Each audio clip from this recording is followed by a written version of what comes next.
Hey guys, welcome back to my YouTube channel. तो आज हम अपोथ सीरीज को फिर से कंटिन्यू करने जा रहे हैं। तो जैसे हमने प्रीवियस एपिसोड में देखा था, लूजिंग सोच रहा था मैं सिर्फ रेड आई गर्ल को ही रिफाइन कर रहा था, मैं ब्लू आई गर्ल की एनर्जी को भी रिसीव कर रहा हूँ। क्या ये दोनों एक है? तो एपिसोड नंबर 541 की स्टार्टिंग होती है। हमें हान क्यूंगडी दिखाई देता है जो कि कुछ ज्यादा थक गया होता है। वो सोच रहा होता है ये वुमेन और जो क्लोन्स हैं उनके पास कोई भी मेमोरी फ्लेम नहीं है, मैं इनकी मेमोरी को रीड नहीं कर पा रहा हूँ, तो मेरे को कोई भी अटैक पैटर्न का पता नहीं लग रहा है। इनसे डील करना तो कुछ ज्यादा डिफिकल्ट है मेरे लिए। हान क्यूंगडी के हाथ में कुछ बॉल टाइप होती है, वो दबाता है और कुछ गोल्डन कलर की लाइट उसके नाक में घुसती है। तभी उसकी चेस्ट में एक रेड कलर का पैटर्न अपीयर होता है, शायद से लगी होती है वो ठीक हो जाती है। वो सोच रहा होता है अगर मैं इसी तरीके से फाइट नहीं करूंगा तो ये वुमेन मेरे को कुछ ज्यादा ही सीरियसली इंजर कर देगी। अगर मैं ऐसे इससे फाइट करता रहूंगा तो मैं पक्का ही मर जाऊंगा यहाँ पे। वो लड़की बोलती है मैं ये एडवाइस करती हूँ तुम्हें कि तुम रुक जाओ, ऐसे रेजिस्ट मत करो, इस तरीके से तुम थोड़ी कम पेनफुल डेथ मरोगे। चुनचुन बोलता है हंसते हुए हान क्यूंगडी, जो भी तुमने ये किया है, जो भी रिजल्ट है, ये अब तुम्हारी खुद के एफर्ट्स की वजह से हो रहा है। जब मैं फ्लोटिंग आइलैंड में वापस चल जाऊंगा तो मैं डेफिनेटली तुम्हारे यूनिवर्स के ऊपर वॉर डिक्लेयर कर दूंगा। मैं ये होप करता हूँ कि तुम्हारे यूनिवर्स कुछ दिन तक तो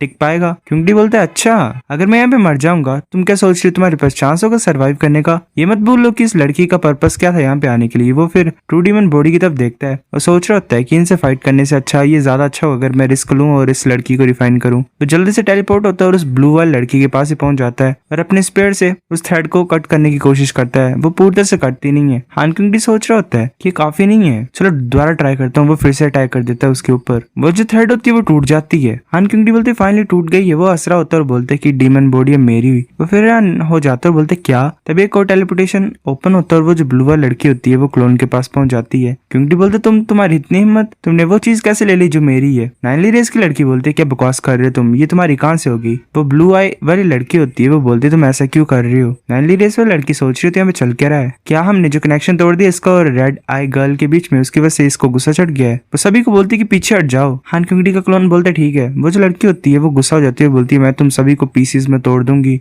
वो एक आइस के टोर्नेडो को क्रिएट कर देती है जिसकी वजह से चुनचुन और बाकी जो क्लोन्स होते हैं वो वहीं पे फ्रीज हो जाते हैं। एक सेंट भाग रहा होता है और बोलता है ये जो आइस लोटस है ये तो पूरे स्पेस को कवर कर रहे हैं, कहाँ को भाग गए हम? मुंह है जी बोलता है कि सभी इस स्नोस्टॉर्म से खत्म हो जाएंगे क्या? वो जो स्नोस्टॉर्म होता है वो रुक जाता है थोड़ा सा। वो लड़की हैरान हो जाती है। मुंह है जी हैरान होकर बोलता है कि क्या चल रहा है यहाँ पे, क्या इसकी एनर्जी खत्म हो गई है? चुनचुन सोच रहा होता है कि इन दोनों लड़कियों के बीच में कनेक्शन है। ये जो थ्रेड है ये कट गई है तो इसका मतलब एनर्जी को ये रिप्लेनिश नहीं कर सकती, ये और एनर्जी को पा ही नहीं सकती है। अभी मेरा चांस वो जल्दी से मूव कर रहा होता है। तभी हान क्यूंगडी ग्रेट ग्रैंड टेलीपोर्टेशन को परफॉर्म करता है और उस लड़की के सामने पहुंच जाता है। वो बोलता है कि तुम अभी मेरे से फाइट करना चाहते हो? तभी जो क्लोन होता है वो भी आ रहा होता है। हान क्यूंगडी बोलता है कि तुम कुछ ज्यादा लेट हो, फेक हमेशा फेक ही रहता है। वो उस लड़की को टेलीपोर्ट कर देता है वहां से। वो लड़की एक सेंट के पास पहुंचती है, तभी एक अटैक होता है और वो दोनों अलग अलग हो जाते हैं। जल्दी से वो डायनामिक वहां से मूव करता है और उसने वो ट्रू डीमन बॉडी पकड़ ली होती है। जिन सोच रहा था मैंने एक्सपेक्ट नहीं किया था कि इतना ज्यादा अलर्ट होगा इस सिचुएशन में, पूरी सिचुएशन को सही तरीके से देख रहा है। ट्रू डीमन बॉडी को सिर्फ एक great perfection true God inherit कर सकता है। हान चांगियान ने बचा हुआ हान क्लैन का, तो टियांजियान इसी के साइड में घूम रहा था कब से,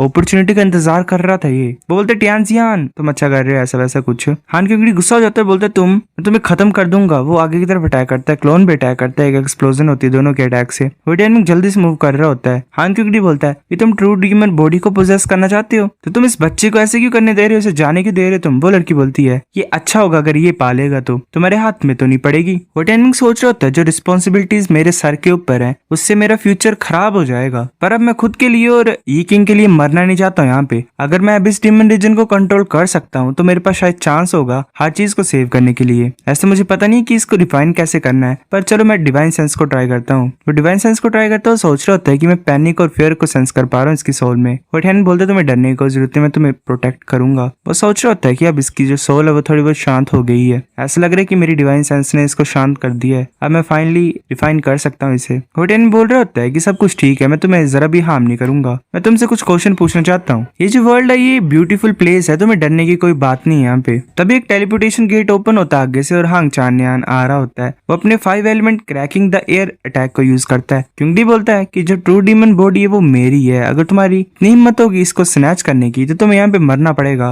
वो टाइमिंग अपने अटैक को यूज करता है। हान क्यूंगडी बोलता है चल क्या रहा है यहाँ पे, ऐसा लग रहा है चांगियान मेरे ऑर्डर्स को रेजिस्ट कर रहा है है, क्या इसका मतलब इस बच्चे ने ट्रू डीमन बॉडी को भी डिफाइन कर लिया? वो टाइमिंग ने एक एनर्जी शील्ड टाइप क्रिएट कर ली होती है। क्योंकि सोच रहा था मैं चल के रहा, मैं इसे स्टैप क्यों नहीं कर पा रहा हूँ। वो लड़की बोलती है तुम मेरे को सच्ची मुझे प्रोटेक्ट करोगे? वो टाइमिंग बोलता है ऑफ कोर्स। वो लड़की बोलती है तो ग्रेट है। वो अपनी फ्लेम से वो टाइमिंग को कवर कर देती है। वो टाइमिंग सोच रहा था मैंने एक कनेक्शन बना लिया इसके साथ, एक स्ट्रॉन्ग फीलिंग सी आ रही है हंगर की इससे। ये सच्ची मुच्ची हंगरी है शायद, क्योंकि इसकी जो बॉडी है इसकी जो एनर्जी है इसकी बॉडी में वो खत्म होने वाली है। मैं अपने इंटरनल पोटेंशियल को यूज करता हूँ इसको एनर्जी देने के लिए। वो टाइमिंग ऐसे करता है और जो लड़की होती है उसके पास एनर्जी दोबारा आ रही होती है। ऐसे एनर्जी का बॉल टाइप क्रिएट हो जाता है। हान क्योंकि सोच रहा होता है जो ब्लू आई वाली गर्ल है उसे इस बच्चे ने पा ली है, अब सिर्फ रेड आई वाली गर्ल ही बची हुई है। पर बाकी तो सभी उसके ऊपर अटैक कर ही रहे हैं। हमें मूजी रॉन्ग दिखाई देती है। वो सोच रही होती है जो कनेक्शन है रेड आई और ब्लू आई वाली गर्ल के बीच में वो टूट चुका हुआ है। तो जो रेड आई गर्ल के पास जो एनर्जी होगी वो कम हो गई होगी। अगर इसकी जो ये एनर्जी यहाँ पे कंज्यूम हो जाएगी तो शायद हम इसे पकड़ पाए। वो ऐसे कंटिन्यूसली अटैक कर रही होती है पर उस पर कुछ असर नहीं हो रहा होता। वो हैरानी से बोलती है काम क्यों नहीं कर रहा है, फायर तो और ज्यादा बड़ी बन रही है। मुहाई जी बोलता है कि मुझे रोंग मैं तुम्हारी हेल्प करता हूँ।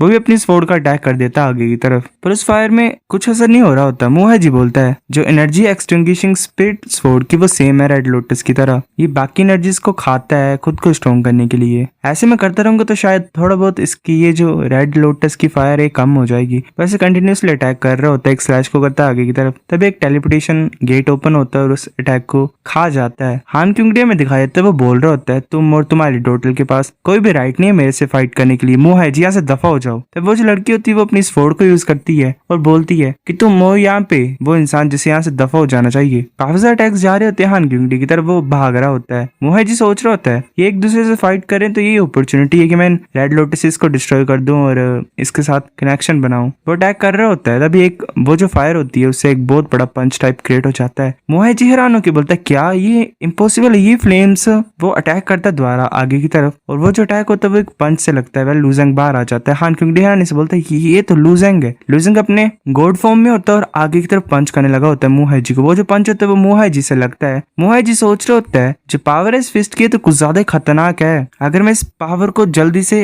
रिलीज नहीं करूंगा जो आ रही है इसकी तरफ से तो मेरी बॉडी फट जाएगी। मेरे पास कोई भी चांस नहीं है। मेरे को इस पावर को अपने इनर वर्ल्ड में ले जाना पड़ेगा। फिर हमें ग्रेट यूनिवर्स ऑफ एक्सट्रीमिटी का सीन दिखाता है। वो उसे ओपन कर देता है और जो अटैक होता है लूजेंग की पावर का वो लेजर की तरह जाता है और प्लैनेट्स को डिस्ट्रॉय कर रहा होता है। मुहाई जी ऐसे ही थक गया होता है और सोच रहा होता है मैंने अपने इनर वर्ल्ड को यूज किया मैक्सिमम पावर को खत्म करने के लिए, पर मैंने एक्सपेक्ट नहीं किया था कि मेरी बॉडी इतनी ज्यादा डैमेज हो जाएगी। फिर भी चुनजुन सोच रहा होता है कि ये ट्रू मीनिंग ऑफ डाउ है। ट्रू मीनिंग ऑफ डाउ उस बच्चे की बॉडी से कैसे आ रहा है, ये तो इम्पॉसिबल है। लूजेंग बोलते नंबर क्या ये भी ट्रू मीनिंग ऑफ डाउ है क्या? नंबर बोलता है ऑफ कोर्स ये इम्पॉसिबल होता है ट्रू मीनिंग सी में एंटर करना बिना ट्रू मीनिंग ऑफ डाउ से। ये एक एंशिएंट गॉड कल्टीवेशन मेथड है। लूजेंग बोलते क्या एंशिएंट गॉड कल्टीवेशन मेथड ने ट्रू मीनिंग ऑफ डाउ को प्रोड्यूस किया? वेल गाइस तुम्हें पता ही है ट्रू मीनिंग ऑफ डाउ। डाउ का असली सच ऐसे वैसे जो वो पहले कर रहा था संस्कृत को डिसाइफर ज्यादातर उससे मिल रहा था ट्रू मीनिंग। अगर तुम्हें याद हो वो पिछले कुछ चैप्टर्स का। नंबर बोलता हाँ भी और नहीं भी। जब डिसोलेट गॉड अपने मैक्सिमम लेवल तक कल्टीवेट कर लेता है तो वो मास्टर कर सकते हैं ट्रू मीनिंग ऑफ डाउ को और अदर शोर एलम में पैर रख सकते हैं। जो एंशिएंट गॉड थे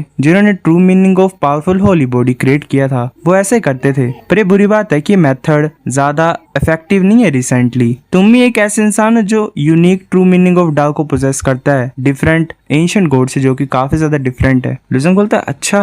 वो बोलता है कि अब नेक्स्ट स्टेप यही है कि मैं अपने ग्रजेस को रिजॉल्व करूं जो मेरे इनसे प्रॉब्लम है। लूजेंग बोलता है यूनिवर्स में उस टाइम पे तुमने एक स्वॉर्ड का अटैक मेरे ऊपर लॉन्च कर दिया था। अगर शीजा क्वाओ नहीं होती उस टाइम पे तो मैं खत्म हो जाता। ये पंच उस स्वॉर्ड को रिपेयर करने के लिए है। तब मूजी रोंगारी होती है वहां पे और बोलते लूजेंग तुम्हारी हिम्मत नहीं होनी चाहिए मेरे फादर को हर्ट करने के लिए। लूजेंग उसे चांटा मारता है। कल शांति मिली मेरे को, थोड़ी सी कलेजे में ठंडक मिली। लूजेंग मुहाई जी को पकड़ लेता है और बोलता है कि डोंगफॉन चुनजुन मैंने अपने आप को ट्रू डीमन बॉडी के साथ मर्ज कर लिया है। अब मैं इसे ऐसे ही मसल सकता हूँ अपने हाथों से ही। अगर तुम चाहते हो कि ये मरे ना तो मेरी मदर को वापस कर दो। चुनजुन बोलता तुम्हारी मदर? तुम क्या बात कर रहे हो, मुझे पता नहीं वो कहाँ पे है। लूजेंग बोलता है कि तुम सेंट्स के हेड हो, ऐसे बकवास करना बंद करो। मुझे पता है कि तुमने मेरी मदर को कहीं पे छुपाया हुआ है। तुम क्या सोच रहे हो सिर्फ हान क्योंकि मेमोरीज को पढ़ सकता है, जल्दी से उन्हें मेरे को दे दो वरना मैं इसे मार दूंगा। चुनजुन सोच रहा होता है कि अच्छा तो हान क्योंकि मेरे थॉट्स को पढ़ सकता है, इसी वजह से वो मेरे अटैक्स को आसानी से अवॉइड कर पा रहा है। अब ये बच्चा मेरे थॉट्स को पढ़ सकता है। चुनजुन बोलते क्या तुम सच्ची मुझे इसे मार सकते हो? लुजंग अपने हाथ से ही मुहाजी को मसल देता है। वेल फाइनली गाइस, लुजंग बोलता है अगर तुम मेरी मदर को वापस नहीं करोगे तो तुम नेक्स्ट मरोगे मेरे हाथों से। अब बोलो कौन बोल रहा था कि लुजंग पावरफुल नहीं है? तभी चुनजुन अपनी एनर्जी को रिलीज करता है और उस टाइग्राम टाइप को क्रिएट कर लेता है। लुजंग सोच रहा था वेट, डोंगफन चुनजुन